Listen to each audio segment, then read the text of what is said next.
क्या निफ्टी के नीचे की ओर मूवमेंट के खत्म होने के बाद ऊपर की तरफ एक करेक्टिव राइज देखने को मिल सकता है? क्या एक कंफर्म अपट्रेंड के संकेत का इंतजार करना जरूरी है? क्या निफ्टी इस समय एक कॉम्प्लेक्स करेक्टिव वेव में है जो आमतौर पर रेंज बाउंड मूवमेंट के साथ होता है? क्या निफ्टी अगले महीनों के लिए एक छिपे हुए कॉम्प्लेक्स करेक्टिव वेव का इशारा दे रहा है? क्या डिक्लाइंस पर long position trailing stop loss का सही तरीके से इस्तेमाल करते हुए बनाना चाहिए? नमस्कार दोस्तों, स्वागत है आपका डॉक्टर संजय वेब के यूट्यूब चैनल में। दोस्तों, आज मैं doctor Sanjay Sinha, technical analyst working on new web since last 28 years. Start करने से पहले मैं समझता हूं कि आप लोग निश्चित रूप से डिस्क्लेमर को अच्छे से देखकर पढ़कर समझ लिए होंगे। इस चैनल पर दिए गए सभी कंटेंट एजुकेशनल पर्पस से बनाए गए हैं और इसका उद्देश्य किसी भी प्रकार की एडवाइस या रिकमेंडेशन करना नहीं है। हम सेबी रजिस्टर्ड फिनेंशियल एडवाइजर नहीं है, इसलिए हम आपको स्ट्रिक्टली सलाह देते हैं कि अपने प्रोफेशनल के कंसल्टेशन के बिना आप कोई भी डिसीजन, फिनेंशियल इन्वेस्टमेंट, ट्रेडिंग या कुछ भी ना करें। कुछ भी प्रॉफिट या लॉस होता है तो उसके लिए रिस्पॉन्सिबल आप खुद होंगे। मैं मार्केट के सबसे कॉम्प्लेक्स पैटर्न को डिकोड करके ट्रेडर्स की मदद करता हूं। इस वीडियो में हम बात करेंगे निफ्टी 50 के वेरी शॉर्ट टर्म की जो रेंज बाउंड हो सकता है और कैसे आप सावधानी से मार्केट में लॉन्ग पोजीशन बनाकर सुरक्षित मुनाफा कमा सकते हैं। दोस्तों, जो मैंने पिछले वीक निफ्टी 50 के लिए प्रेडिक्शन किया था, निफ्टी 50 करेक्शन खत्म होने वाला है, वो बिल्कुल उसी तरह से हुआ जैसे हमने बताया था।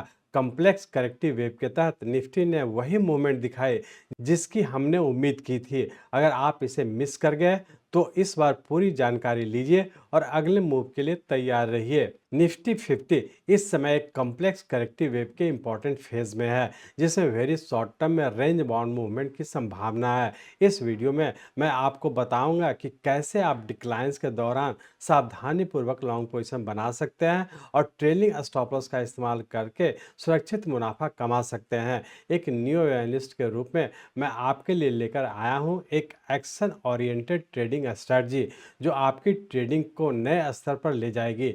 वीडियो को अंत तक जरूर देखें।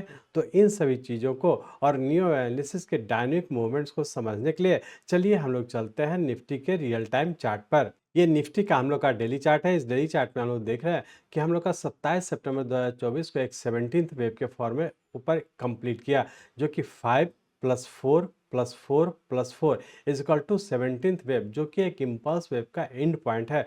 यहाँ पे हम लोग का कंप्लीट करके और वेरी शॉर्ट टर्म और शॉर्ट टर्म दोनों टाइम फ्रेम का नीचे का पैटर्न कंफर्म किया। ये इंडिकेट कर रहा है कि हम लोग का मार्केट शॉर्ट टर्म और मीडियम टर्म दोनों टाइम फ्रेम के करेक्टिव फॉल में इंटर कर चुका है। तो हम लोग यहाँ पे देख पा रहे हैं कि 27 सितंबर 2024 को जब एक इम्पल्स वेव 17th वेव के फॉर्म में कंप्लीट किया, उसका जब वेरी शॉर्ट टर्म का पैटर्न कंफर्म किया था, उसका शॉर्ट टर्म का भी हम लोग का पैटर्न कंफर्म किया और यहाँ पे हम लोग का कंफर्म करके और पुनः एक करेक्टिव राइज में इंटर हो जाने की संभावना है जो कि एक वेरी शॉर्ट टर्म के करेक्टिव राइज में रहने की संभावना है। अब हम लोग यहाँ पे ये एनालाइज करने का कोशिश करेंगे कि 17th के वेव के बाद जब नीचे की ओर कंटिन्यू किया तो इसका सबऑर्डिनेट वेव किस पैटर्न में है और आने वाले समय क्या होने की संभावना है। तो इसके लिए हम लोग इस डेली चार्ट को कन्वर्ट करते हैं आवरली चार्ट में। यहाँ पे आवरली चार्ट में आ चुके हैं। इस आवरली चार्ट में हम लोग देख रहे थे कि यहाँ पे हम लोग का 27 सितंबर को 17th वेव एक पूरा किया जो कि एक इम्पल्स वेव के पैटर्न में कंप्लीट करके और यहाँ पे हम लोग का वेरी शॉर्ट टर्म का पैटर्न कंफर्म किया था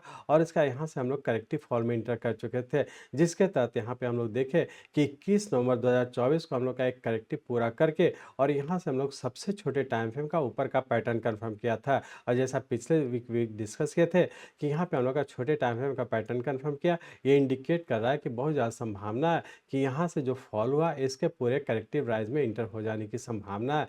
और एग्जैक्टली हम लोग यहाँ पे देखे कि यहाँ से जब ऊपर कंटिन्यू किया तो हम लोग का जो वेरी शॉर्ट टर्म का फोर्थ ट्रेलिंग अपर स्टॉपर्स था 24,550 का, ये ब्रेक नहीं किया लेकिन यहाँ से एक इम्पल्स वेव के फॉर्म में ऊपर कंटिन्यू किया जिसके तहत ऊपर का ये और हम लोग करेक्टिव बी वेव के फॉर्म में नीचे करेक्शन में रेंज बाउंड में रहने की संभावना ये अपने आप में इंडिकेट कर रहा है कि यहाँ से जो करेक्टिव फॉल था यहाँ पे पूरा करके और फिर से एक करेक्टिव राइज में रहने की संभावना है। चूँकि यहाँ पे इस छोटे टाइम फ्रेम का पैटर्न कंफर्म किया था लेकिन उससे बड़े टाइम फ्रेम का पैटर्न कंफर्म नहीं किया, तो इस छोटे टाइम फ्रेम का जो पैटर्न कंफर्म किया ये इंडिकेट कर रहा है कि यहाँ से जो राइज हो रहा है ये करेक्टिव राइज हो रहा है चूंकि इसका पैटर्न कंफर्म नहीं किया तो ये इंडिकेट कर रहा है कि ऊपर करेक्टिव राइज हो रहा है। तो अब हम लोग सिर्फ लोअर स्टॉप लॉस को फॉलो करते हुए आई की ओर कंटिन्यू रखे हुए थे।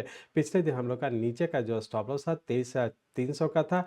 ये स्टॉप लॉस को अब हम लोग ट्रेल करते हुए इस वीक के लिए हम लोग का नीचे का ट्रेलिंग स्टॉप लॉस हो जाएगा 23,500 का। इसी first trailing lower stop loss को ध्यान में रखते हुए करेक्टिव राइज के तहत ऊपर रहने की संभावना है और आगे की ओर कंटिन्यू रखेंगे। यहाँ पे आप लोग देख पा रहे हैं कि पिछले 2 सप्ताह से हम लोग का फोर्थ ट्रेलिंग अपर स्टॉप लॉस था 24,500 का, ये भी ब्रेक नहीं किया है। तो हम लोग ये कह सकते हैं कि इस वीक के लिए अपर स्टॉप लॉस फोर्थ ट्रेलिंग अपर स्टॉप लॉस है हम लोग का 24,550 और नीचे के लेवल पे हम लोग का first trailing lower stop loss है 23,500 का। इसी दोनों लोअर स्टॉप लॉस और अपर स्टॉप लॉस को फॉलो करते हुए हम लोग छोटे से रेंज बाउंड में ट्रेड करने का कोशिश करेंगे। लेकिन ध्यान रखेंगे कि चूंकि यहाँ पे हम लोग का एक वेरी शॉर्ट टर्म और शॉर्ट टर्म जिसमें कि रफली हम लोग का 35 डेज का टाइम लगा था, जिसके तहत आप लोग जानते हैं कि 35 डेज जो टाइम साइकिल का 34 डेज के आसपास है। तो ये इंडिकेट कर रहा है कि वेरी शॉर्ट टर्म और शॉर्ट टर्म का एक करेक्टिव फॉल पूरा करके पुनः हम लोग एक वेरी शॉर्ट टर्म के करेक्टिव राइज में इंटर कर चुके हैं। यहाँ पे भी आप लोग देख पा रहे हैं कि जब बी वेव के बाद जब सी वेव के फॉर्म में नीचे कंटिन्यू किए थे तो यहाँ पे हम लोग का रफली 8 डेज का टाइम लगा था, जबकि यहाँ पे हम लोग का 6 डेज का टाइम बीत चुका है। लेकिन इस फोर्थ ट्रेलिंग अपर स्टॉप लॉस 24,550 को ब्रेक नहीं किया। ये इंडिकेट कर रहा है कि हम लोग का वेरी शॉर्ट टर्म के करेक्टिव राइज में रहने की संभावना है। इसलिए ध्यान रखें कि जब भी हम लोग का लोअर लेवल पर यदि बाई करते हैं तो lower first trailing lower stop loss 23,500 को फॉलो करें। यदि ऊपर के लेवल पर शॉर्ट करते हैं तो अपर लेवल 24,550 को फॉलो करते हुए छोटे से रेंज बाउंड में ट्रेड करते रहने का कोशिश करेंगे। अब हम लोग ये देखने का कोशिश करें कि पूरे वीक में क्या होने की संभावना है। तो पूरे वीक के लिए यदि रेंज बाउंड की बात करें तो रेंज बाउंड के तहत ऊपर 24,500 और नीचे का 23,700 इसी रेंज बाउंड में रहने की संभावना है। पूरे वीक के लिए लोअर स्टॉप लॉस 23,500 को रखेंगे ध्यान और ऊपर के लेवल पर 24,550 को ध्यान में रख करके रेंज बाउंड में ट्रेड करने का कोशिश करेंगे। लेकिन ध्यान रखेंगे कि चूंकि ये करेक्टिव राइज है तो हो सकता है कि आने वाले समय में 24,550 से ब्रेक करते हुए आगे की ओर कंटिन्यू रखेंगे। जो भी ब्रेक करेगा 8 डेज के बाद ही हम लोग का करेगा, तो इस चीज़ को ध्यान में रखते हुए आगे की ओर कंटिन्यू रखेंगे।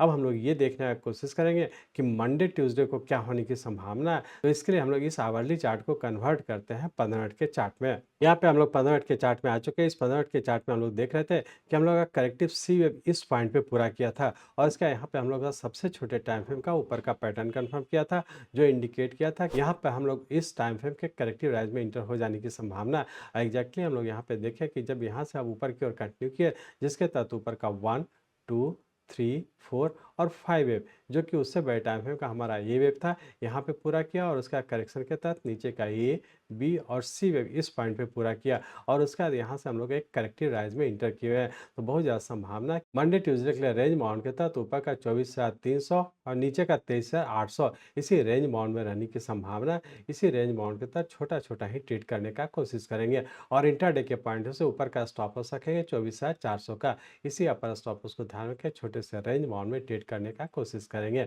इस तरह से हम लोग देखें कि इंटरडे के पॉइंट से अभी छोटे से रेंज बाउंड के तहत नीचे रहने की संभावना है, जबकि पूरे वीक की बात करें तो पूरे वीक में भी एक छोटे से रेंज बाउंड में ऊपर रहने की संभावना है। तो इस चीज़ को ध्यान में रखते हुए हम लोग आगे की ओर कंटिन्यू रखेंगे। सिर्फ एक चीज़ और ध्यान रखेंगे कि चूंकि यहाँ से जब फॉल हुआ था ये तो वेरी शॉर्ट टर्म और शॉर्ट टर्म का एक करेक्टिव फॉल पूरा करके और इस पूरे करेक्टिव फॉल के करेक्टिव राइज में इंटर किए हुए हैं। तो बहुत ज़्यादा संभावना है कि पूरे वीक में नीचे पूरा करके फिर से ऊपर कंटिन्यू रहने की संभावना। तो लोअर स्टॉप लॉस को फॉलो करते हुए वीकली पॉइंटों से ऊपर की ओर कंटिन्यू रखेंगे। थैंक यू दोस्तों, आपने वीडियो देखने के लिए समय निकाला।